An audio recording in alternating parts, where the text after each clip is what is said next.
ಎಲ್ರಿಗೂ ನಮಸ್ಕಾರ. ಇವತ್ತು ಚೂಮಂತ ರಿಲೀಸ್ ಆಗಿದೆ. ಆಕ್ಚುಲಿ ನಿನ್ನೆ ಸಂಜೆನೂ ನೋಡಿದ್ವಿ, ಇವತ್ತು ನೋಡಿದ್ವಿ. ಒಂದ್ಸತಿ ನೋಡಿದ ತಕ್ಷಣ ಓಕೆ, ಲೈಕ್ ನೆನ್ನೆ ನೋಡಿದೀವಿ ಇವತ್ತೇನು ಅನ್ಸಲ್ಲ ಅಂತ ಅನ್ಕೊಂಡಿದ್ವಿ. ಬಟ್ ಇವತ್ತು ಮತ್ತೆ ನೋಡಿದಾಗ ಎಷ್ಟು ಥ್ರಿಲ್ಲಿಂಗ್ ಇತ್ತು ಅಂದ್ರೆ ಸಖತ್ತಾಗಿತ್ತು. ದಯವಿಟ್ಟು ಎಲ್ಲರೂ ಥಿಯೇಟರ್ಗೆ ಬನ್ನಿ, ಸಿನಿಮಾ ನೋಡಿ. ಒಂದು ಒಳ್ಳೆ ಹೈ ಕ್ವಾಲಿಟಿ ಸಿನಿಮಾ ನಮ್ಮ ಕನ್ನಡದಲ್ಲಿ ಬಂದಿದೆ.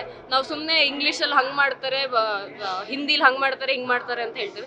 ನಮ್ಮ ಕನ್ನಡದಲ್ಲೂ ಕೂಡ ಒಂದು ಒಳ್ಳೆ ಸಿನಿಮಾ ಇದೆ, ಒಳ್ಳೆ ಕಂಟೆಂಟ್ ಇದೆ, ಕಮರ್ಷಿಯಲ್ ಸಿನಿಮಾ. ನೀವು ಏನು ಬೇಕಾದ್ರೂ ಹೇಳ್ಬೋದು. ನೀವು ಬಂದು ಸಿನಿಮಾ ನೋಡಿ ಆಮೇಲೆ ನೀವೇ ಡಿಸೈಡ್ ಮಾಡಿ ಹೆಂಗಿದೆ ಚೂಮಂತರ್ ಅಂತ. ಸೊ ದಯವಿಟ್ಟು ಎಲ್ಲರೂ ಬಂದು ಥಿಯೇಟರ್ ನೋಡಿ. ಇಡೀ ಸಿನಿಮಾದಲ್ಲಿ ಎಲ್ಲರೂ ಡೈಲಾಗಲ್ಲಿ ಭಯ ಪಡಿಸೋದು, ನೀವು ಒಂದೇ ಒಂದು ಡೈಲಾಗ್ ಇದೆ ಲುಕ್ಕಲ್ಲಿ ಭಯ ಪಡಿಸೋದು. Thank you. ಭಯ ಆಯ್ತಾ? ಖಂಡಿತವಾಗ್ಲೂ. ನಂದು ಕ್ಯಾರೆಕ್ಟರ್ ಬಗ್ಗೆ ಏನು ಜಾಸ್ತಿ ಹೇಳಲ್ಲ, ನೀವು ನೋಡಿ. ತುಂಬ ಖುಷಿ ಆಗುತ್ತೆ. ಯಾಕಂದರೆ ಒಂದು ಆ್ಯಸ್ ಅನ್ ಆ್ಯಕ್ಟರ್ ಒಂದಿಷ್ಟು ಆಯ್ಕೆಗಳು ಮಾಡಿದಾಗ ಎಲ್ಲನೂ ನಮ್ಮ ಕಂಟ್ರೋಲಲ್ಲಿರಲ್ಲ, ಕೆಲವೊಂದು ಕೂಡು ಬರಬೇಕು. ನಾನು ಮಾಡಿರೋಂಥ ಹಿಂದಿನ 2 ಸಿನಿಮಾ, ಮರ್ಫಿ ಆಗಲಿ, ಮರ್ಯಾದೆ ಪ್ರಶ್ನೆ ಆಗಲಿ, ಇವಾಗ ಬಂದಿರೋಂಥ ಚೂಮಂತರ್ ಆಗಲಿ, ಇದೆಲ್ಲ ಕೂಡು ಬಂತು. ಆ್ಯಂಡ್ ಇದು ಒಂಥರ ಚೆರಿ ಆನ್ ದ ಕೇಕ್ ಅಂತ ಹೇಳ್ತಾರೆ, ಚೆರಿ ಆನ್ ದ ಕೇಕ್ ಅಂತ ಹೇಳ್ತಾರಲ್ಲ, ಆ ಥರ ಆಯ್ತು ನನಗೆ. ಯಾಕಂದರೆ ಒಂದು ಕತೆ ಕಟ್ಟಿರೋಂಥ ರೀತಿ, ಒಂದಿಷ್ಟು ಶರಣ್ ಸರ್ ಅಂತ ಒಂದು ಸ್ಟಾರ್ ಇದ್ದು ಅದರಲ್ಲಿ ಒಂದು ಒಳ್ಳೆ ಪಾತ್ರ ಸಿಗೋದೇ ಹೆಚ್ಚು ಅಂಥದ್ರಲ್ಲಿ the way the film has come out ಅಲ್ವಾ. ಇವಾಗ ಎಲ್ಲರೂ ಇಂಟರ್ವಲ್ ಬ್ಲಾಕ್ ಆಗಲಿ, ಒಂದು ಕ್ಲೈಮ್ಯಾಕ್ಸ್ ಬಗ್ಗೆ ಮಾತಾಡ್ತಾ ಇದ್ದಾರೆ.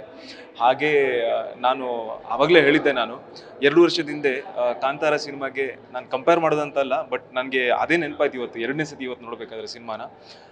ಗೂಸ್ ಬಮ್ ಮೂಮೆಂಟ್ ಅಂತ ಏನಾಯಿತು, ಆ ರೋಮಾಂಚನ ಏನಾಯಿತು, ಇವತ್ತು ನಾನು 2ನೇ ಸತಿ ನೋಡಬೇಕಾದ್ರೂ ಸೇಮ್ ಫೀಲಿಂಗ್ ಆಯಿತು.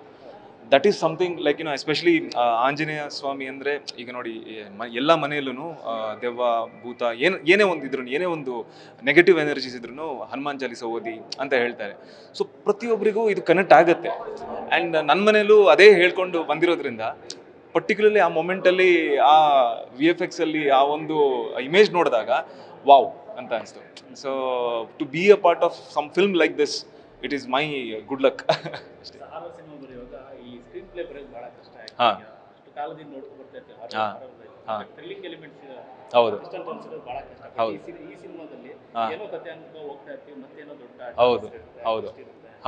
ಹೌದು. ಸಿ ಐ ಥಿಂಕ್ ಆ ಕ್ರೆಡಿಟ್ ನಾನು ಪಕ್ಕಾ ನವನೀತಿಗೆ ಕೊಡ್ತೀನಿ. ಯಾಕಂದರೆ ಅವ್ರು ಇನ್ಫ್ಯಾಕ್ಟ್ ನಾನು ಸಿನಿಮಾ ಶೂಟ್ ಮಾಡ್ತಾ ಇರಬೇಕಾದ್ರೆ ಒಂದಷ್ಟು ಜಜ್ಮೆಂಟ್ ಸಿಗಲ್ಲ. ಬಟ್ ಒಂದು ನವನೀತ್ ಅವ್ರದ್ದು ಒಂದು ಇದ್ರ ಮೇಲೆ ರಿಲೈ ಆಗಿರ್ತೀವಿ, ಅವ್ರ ಮೇಲೆ ಡಿಪೆಂಡ್ ಆಗಿರ್ತೀವಿ. ನಾನು ಅದಕ್ಕೆ ಮಧ್ಯದಲ್ಲಿ ಎಲ್ಲೂ ಸಿನಿಮಾ ನೋಡೇ ಇಲ್ಲ, ಒಂದು ಶೋ ಹಾಕಿದ್ರು ನಾನು ನೋಡಿಲ್ಲ. ಯಾಕಂದರೆ ನನಗೆ ಫಸ್ಟ್ ಆಫ್ ಆಲ್ ರಸೂಲ್ ಪುಕಟಿ ಅವರು ಸೌಂಡ್ ಡಿಸೈನ್ ಮಾಡ್ತಾರಂತ ಹೇಳಿದ ಮೇಲೆ ಆ ಒಂದು ಎಕ್ಸೈಟ್ಮೆಂಟ್ ಇತ್ತು. ಫೈನಲ್ ಆಗಿನೇ ಒಂದು ಥಿಯೇಟ್ರಲ್ಲಿ ನೋಡೋಣ ಅಂತ ಅಂದ್ಕೊಂಡಿದ್ದು. ಸಿ ವಾಟ್ ಎವರ್ ಅವ್ರ ಸೌಂಡ್ ಡಿಸೈನ್ ಅಷ್ಟು ಸಖತ್ತಾಗಿ ಬಂದ್ರೂ ಅಗೇನ್ ಆ ಕತೆ ಕಟ್ಟಿರೋಂಥ ರೀತಿ ಏನಿದೆ, ಆ ಕ್ರೆಡಿಟ್ ಡೆಫಿನೆಟ್ಲಿ ನವನೀತಿಗೆ ಹೋಗುತ್ತೆ. ಯಾಕಂದರೆ ಅವರೇ ಎಡಿಟರ್ ಸಹ. ಸೊ ಸಖತ್ ಟ್ವಿಸ್ಟ್ ಆ್ಯಂಡ್ ಟರ್ನ್ಸ್ ಇದೆ. ಆ್ಯಂಡ್ ಒಂದಿಷ್ಟು ಎಲಿಮೆಂಟ್ಸ್ ಏನಿದೆ, ಆ ಕ್ರೆಡಿಬಿಲಿಟಿ ಆಫ್ ಬೇರೆ ಒಂದು ದೊಡ್ಡ ಲೆಜೆಂಡ್ರಿ ಆ್ಯಕ್ಟ್ರದ್ದು, ಹಾಗೆ ಒಂದು ದೊಡ್ಡ ಸಿನಿಮಾ, ಅದಕ್ಕೆ ಒಂದು ಬೇರೆ ಫ್ಯಾನ್ ಬೇಸ್ ಇದೆ. ಅದನ್ನು ಇವ್ರು ಇನ್ಕ್ಲೂಡ್ ಮಾಡಿದ್ದಾರೆ ನೋಡಿ. ಆ ಇನ್ಕ್ಲೂಡ್ ಮಾಡಿರೋಂಥ ರೀತಿ ಅದು ಸಿಂಕ್ ಆಯಿತು, ಅದು ಸಖತ್ತಾಗಿ ವರ್ಕೌಟ್ ಆಗುತ್ತೆ. ಯಾಕಂದರೆ ಅದಕ್ಕೆ ಒಂದು ಬೇರೆನೇ ಫ್ಯಾನ್ ಬೇಸ್ ಇದೆ, ಆ ಸಿನಿಮಾಗೊಂದು ಬೇರೆನೇ ಫ್ಯಾನ್ ಬೇಸ್ ಇದೆ, ಅದು ವರ್ಕೌಟ್ ಆಗುತ್ತೆ. ನಾನು ತುಂಬ ಖುಷಿಯಾಗಿ ಮಾಡ್ತೀನಿ. ಅಂದರೆ ಐ ಮೀನ್ ಬೇಕು ಯೂನಿವರ್ಸ್ ಅನ್ನೋದು ಏನು ಗೊತ್ತಾ, ಒಂದು ಹಳೆ ಒಂದು ಕ್ರೆಡಿಬಿಲಿಟಿನ ಇಟ್ಕೊಂಡು ಒಂದು ಹೊಸ ಸಿನಿಮಾಗೆ ಇಂಪ್ಲಿಮೆಂಟ್ ಮಾಡುವಂಥ ಒಂದು ವಿಷಯ. ಈ ಥರ ಒಂದು ಯೂನಿವರ್ಸನ್ನು ಕಟ್ಕೊಂಡು ಅದು ಅಕ್ಸೆಪ್ಟೇಬಲ್ ಆಗಿರುತ್ತೆ ನೋಡಿ. ಇಲ್ಲಿ ಅಕ್ಸೆಪ್ಟೇಬಲ್ ಆಗಿತ್ತು. ಸೊ ಅಕ್ಸೆಪ್ಟೇಬಲ್ ಆಗಿದ್ದಾಗ ಅದು ಯೂನಿವರ್ಸ್ ಅಂತ ನಾವು ಅದನ್ನು ಒಪ್ಕೋಬೋದು. ಸೊ ಆ ಒಪ್ಪಿಗೆ ಡೆಫಿನೆಟ್ಲಿ ಜನರಿಗೆ ಆಗತ್ತೆ. ಏನೋ ಹೊಸ ಟೆಕ್ನಾಲಜಿನೆಲ್ಲ ಯೂಸ್ ಮಾಡಿಕೊಂಡು ಚೆನ್ನಾಗಿ ಮಾಡಿದ್ದಾರೆ. ಅದು ಆ್ಯಕ್ಚುಲಿ ತುಂಬ ಖುಷಿ ಆಯ್ತು ನನಗೆ. Thank you.